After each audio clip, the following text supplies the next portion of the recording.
First of all, see Paws of Fury. It's by Mel Brooks, and Mel Brooks still has it. I don't know where it's been, but it's hilarious as fuck. I've seen so many movies in the past couple of years since the pandemic stuff there. Nothing truly made me laugh quite as much and often as Paws of Fury. I did see a trailer of it, but the trailer doesn't do it justice. When I say this movie is fantastic, when it comes to comedy, it freaking is. The action is good too. Great storytelling, great visuals. I checked already. It's not in IMAX, it's not in 40X anywhere. It's regular standard. That goes to show you that even though a movie is good, doesn't mean it gets priority. So I do want to see it again for like little nuances, but Paws of Fury is really fucking good. 5-star movie. I haven't said that in a while because you need to like touch me in some way to get 5 stars, and this movie did such a good job. This stuff was coming out of nowhere. It's fantastic. So this is Thor 11th on the pitch meeting. So I'm not going to go back because this is a second recording now. Essentially, it's what I already said in my review, that Gore is kind of boring, and that the Guardians aren't in the picture. So from this point on, I didn't see anything. Here we go.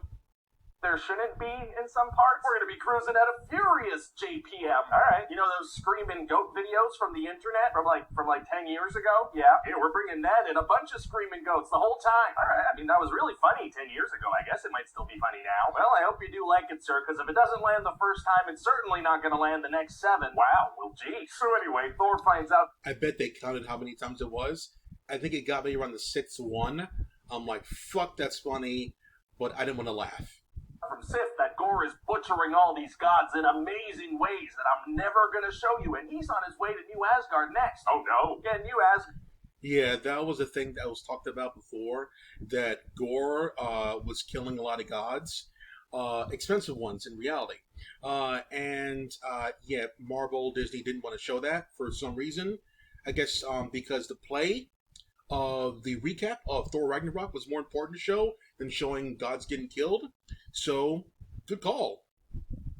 Asgard has become like super touristy. Like they have an ice cream shop called the Infinity Cones. It has like an Infinity Gauntlet theme. That kind of seems like it's in poor taste. No, it tastes fantastic. I mean, it's ice cream. No, I mean, the Infinity Gauntlet was used in like a worldwide tragedy that's kind of messed up for a theme. Yeah, nothing a little ice cream can't solve. That's a good point. Yeah, okay. So Thor shows up to New Asgard and he sees that Jane is now also a Thor. What do you mean? Well, turns out back when they were dating, Thor had asked Mjolnir to protect Jane, so that's what he's doing here. Wow, well, it's gonna be cool to see her transform for the first time. Yeah, except no, that's off screen. That's off screen too. Okay, alright, dang it. So anyway, now she has this super cool...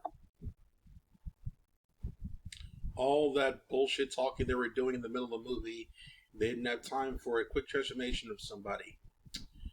Great stuff there. Great decisions there, pal. Great decisions. Thor outfit, because that's what happens to you when you wield Mjolnir. It didn't happen to Captain America when he had it. They shut up, and so then Gore steals all these children and runs away. It was super rude. And so his plan is to lure Thor, because he just knows he's going to come to the rescue of these kids. He believes that all gods are selfish and only care about themselves, so his plan is to capture people that they care about, because they would definitely come help them.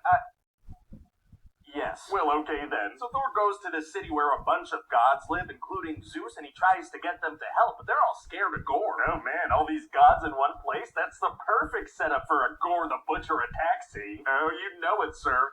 But we're not going to Anyway, so then they impale Zeus with his own thunderbolt and steal it and run away.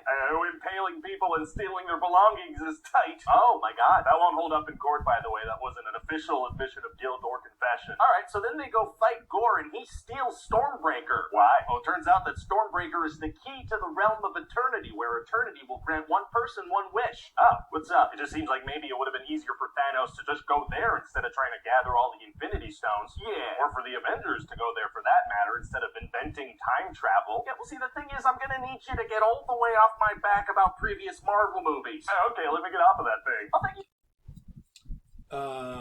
Don't you need... Yeah, you're right. I saw the movie 3 times, and I just finished seeing it like a couple hours ago. Stormbreaker opened up the portal to eternity, right? The Necro Sword was destroyed. When the Necro Sword was destroyed and put into dust, essentially, then the doors of eternity opened up. Maybe the sword needed to be destroyed, and then eternity opens up. I guess I'm making things up for them. Do so much. Oh, thank you very much. So does Thor just summon Stormbreaker back? That's a thing he can do, right? Yeah, no, I guess it's not within his summoning range. He needs to change service provider. And then they find out that Mjolnir is actually draining Jane's life force. So if she uses it again, she'll die. I thought Mjolnir was protecting her. Now it's killing her? Yes, dang it, Mjolnir. What the heck? So Thor is like, all right, well, Jane, you can't come fight with me. And also Valkyrie got stabbed, and Korg is just a face. He lost his body. Man, well, it's going to be hard for Thor to fight Gore on his own. Actually, it's going to be super easy. Barely an inconvenience. Oh, really? Yeah, because he's not going to be alone, actually. What do you mean? Well, he lends his Thor powers to all the kids, which is a thing he can do now. So they all fight Gore and his monsters. Oh, wow, wow, wow, wow, wow, wow. Yeah, so then our hero, the guy with the army of child soldiers, attacks the bad guy, who's, the guy who thinks gods should be nicer to people. That's, I don't, maybe don't phrase it that way. Right, okay, the good guy fights the bad guy. Yeah, definitely keep it vague. That sounds better. Anyway, then Jane shows up to help too. But she'll die. She does, yeah, but then Gore is so moved by their love, when he makes his wish, he doesn't wish for all gods to die. What does he wish for? He wishes for his daughter to come back to life, but then he dies, so Thor kind of has a daughter now. Very cute. And Korg has his body back, and he falls in love. How did he get his body back? I don't know, and so that's about it. What do you think? Well, it sounds like a lot of fun, but do you think maybe we're going a little too hard on the Marvel humor? Sir, it's impossible to lean too hard on the Marvel humor. Trust me. Hi everybody, it's Ryan here. Thanks for watching that video. Hope you liked it. Let me see what the RT score is.